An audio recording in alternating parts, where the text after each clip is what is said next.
కొలకప్ప చెప్పాలి.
శంకరాచార్యం కేశవం బాదరాయణం సూత్రభాష్యపదం వందే భగవంతం పునః పునః.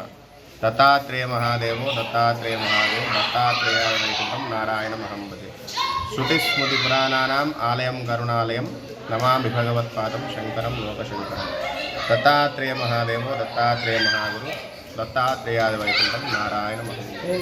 శ్రీ శ్రీ శ్రీ జగద్గురు హంపి విరూపాక్ష విద్యారణ్య భారతీ స్వామివారి కరకమలాలకు సాష్టాంగ నమస్కారం చేస్తూ స్వామివారి యొక్క ఇష్టదేవత అయినటువంటి స్థానదేవత అయినటువంటి విరూపాక్షుడికి, అమ్మవారు పంపాదేవి, అమ్మవారు భువనేశ్వరి దేవితో పాటు మా క్షేత్రంలో వెలిసి ఉన్నటువంటి శ్రీ పార్వతీ రాజరాజేశ్వర స్వామివారి చరణాలకు సాష్టాంగ శిరస్స నమస్కారాలు చేస్తూ ఈ యొక్క 41వ వార్షికోత్సవము జగద్గురువుల ఆశీస్సుల చేత శ్రీ శ్రీ శ్రీ మాధవానంద సరస్వతి స్వామి వారి యొక్క ఆశీస్సుల చేత, జ్ఞానానంద సరస్వతి స్వామి వారి ఆశీస్సుల చేత, మా యొక్క గ్రామస్తుల సహాయ సహకారాల చేత ఈ యొక్క 41వ వార్షికోత్సవం నిరాటంకంగా మేము ప్రస్తుతం నిర్వహిస్తున్నాము. ఈ యొక్క 2026వ సంవత్సరం లోపల ఈ యొక్క వడ్యాడు గ్రామం లోపల ఎక్కడా లేని విధంగా వేములవాడలనైతే ఏ విధంగానైతే పంచాంగిక ఉత్సవాలు చేస్తారో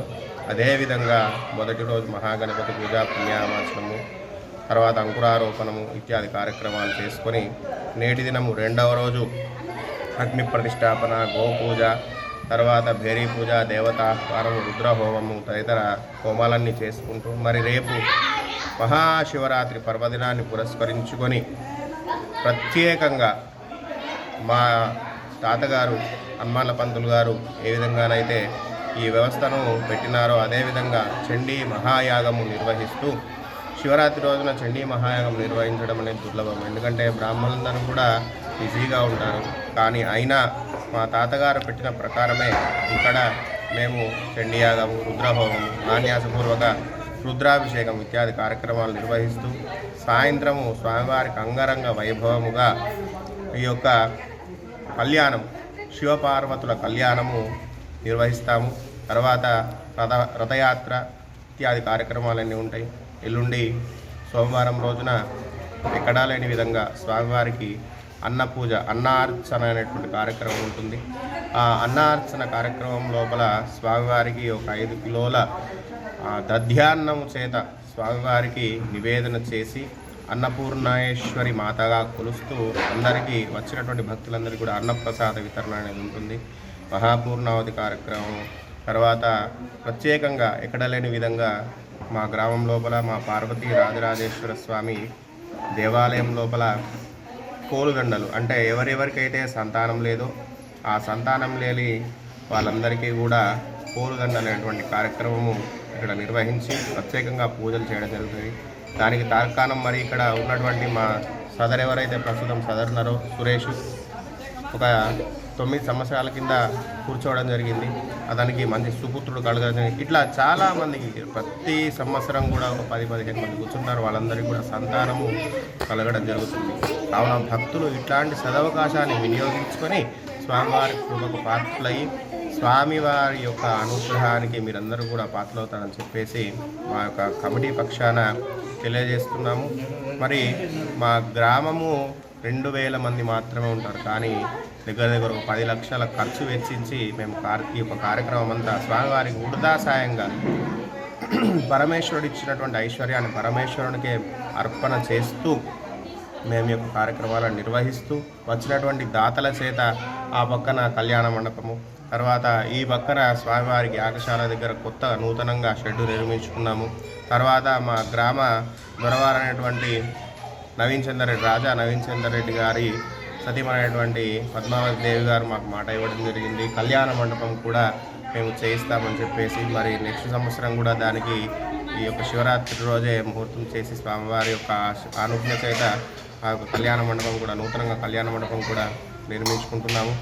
కాబట్టి ఇక్కడ భక్తులు ఎవ్వరు వచ్చినా కానీ మీ అందరికీ కూడా ఆ స్వామివారి ఆశీస్సులు ఉంటాయని.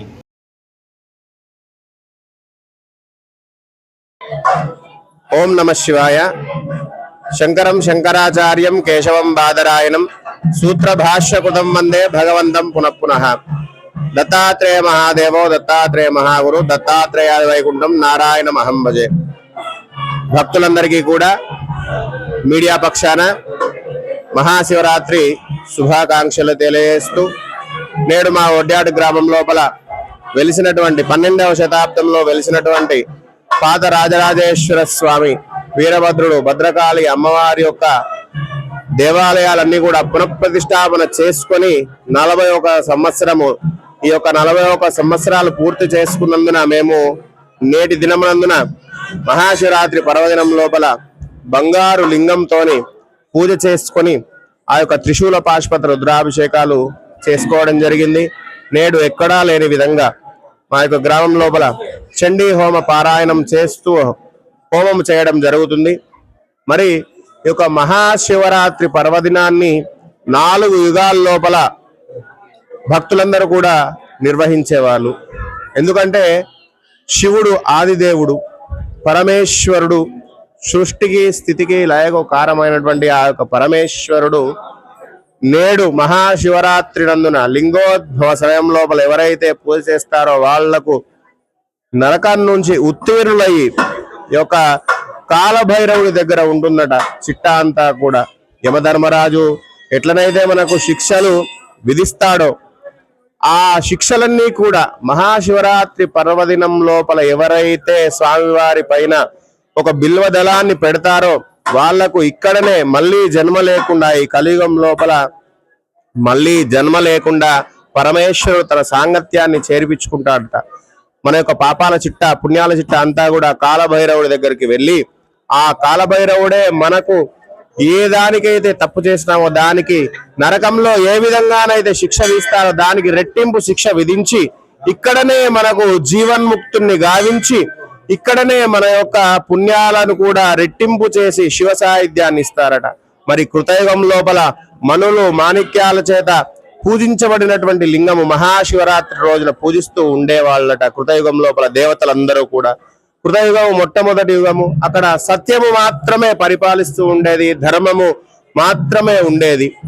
మరి ఆ యొక్క కృతయుగం లోపల ధర్మము 4 పాదాలుగా ఉండి శివాయ విష్ణు రూపాయ శివరూపాయ విష్ణవే, శివశ్చ హృదయం విష్ణు విష్ణుశ్చ హృదయం శివ అని చెప్పేసి ఏ విధంగానైతే శాస్త్రవచనము ఉంటుందో అదే విధంగా ధర్మము పరిపాలిస్తూ అప్పుడు మనులు మాణిక్యాల చేత ఉన్నటువంటి ఆ యొక్క లింగాన్ని పూజించే వాళ్ళట. భగవంతుడిని కూడా అందరూ కూడా దేవాది దేవుణ్ణి పరమశివుణ్ణి ముక్కోటి దేవతలందరూ కూడా మనులు మాణిక్యాలతో పూజించేవాళ్ళు. తర్వాత త్రేతాయుగము, రాముల వారు సువర్ణమైనటువంటి బంగారు లింగం చేత చేయించుకొని తన యొక్క అయోధ్య లోపల మనం ఈ యొక్క భారతదేశంలో అఖండ భారతదేశంలో పుట్టినటువంటి రామచంద్రుడు బంగారు లింగాన్ని చేసుకొని అయోధ్య లోపల తన స్వహస్తాలతో పరమేశ్వరుని పిలిపించుకొని కూర్చోబెట్టుకొని ఆ యొక్క స్వర్ణమయమైనటువంటి లింగాన్ని ముందు పెట్టుకొని పూజ చేసేవాడట. తర్వాత ద్వాపరయుగం లోపల కృష్ణ పరమాత్మ ధాతువులతోని అష్టధాతువులతో చేసినటువంటి లింగాన్ని మరియు వెండి లింగాన్ని పూజించే వాళ్ళట. మరి నేడు బంగారము వెండి అంతా కూడా ప్రియమైపోయినది కాబట్టి ఈ యొక్క కలియుగం లోపల భక్తులందరికీ కూడా అవకాశం ఇస్తూ మన జగద్గురువులు శంకరాచార్యులు 7వ శతాబ్దం లోపల 700 సంవత్సరము 13వ శతాబ్దంలో విద్యారణ్యుల వారు ఉన్నారు. కానీ 700వ శతాబ్దంలో 7వ శతాబ్దంలో 700వ సంవత్సరంలో శంకరాచార్యులు ఈ యొక్క హృదయ మృణమయం లింగం అని చెప్పేసి ఈ యొక్క కలియుగం లోపల కలియుగే మృణమయం లింగం శ్రేష్టం అని చెప్పేసి ఏ విధంగానే చెప్పినారో, మృణమయం అంటే మట్టి లింగము. ఆ యొక్క మట్టి లింగంని ఎవరెవరైతే చేసుకొని ఈ యొక్క కలియుగం లోపల పూజలు చేస్తారో వాళ్ళందరికీ కూడా కాశీ వెళ్ళి వచ్చినటువంటి పుణ్య ఫలితం లభిస్తుంది. అదే విధంగా మహాశివరాత్రి రోజున ఎవరైతే ఈ యొక్క మట్టి లింగాన్నే కానీ దేవాలయంలో ఉన్నటువంటి ఆ యొక్క శిల కృష్ణశిలలో ఉన్నటువంటి ఆ యొక్క పరమేశ్వరుణ్ణి లింగాకారంలో ఉన్నటువంటి శివుణ్ణి ఎవరైతే కొలుస్తారో వాళ్ళందరికీ కూడా కాశీ క్షేత్రములో ఆ యొక్క పరమశివుడికి పూజ చేసినటువంటి పుణ్య ఫలితం వస్తుందని చెప్పడం జరిగింది.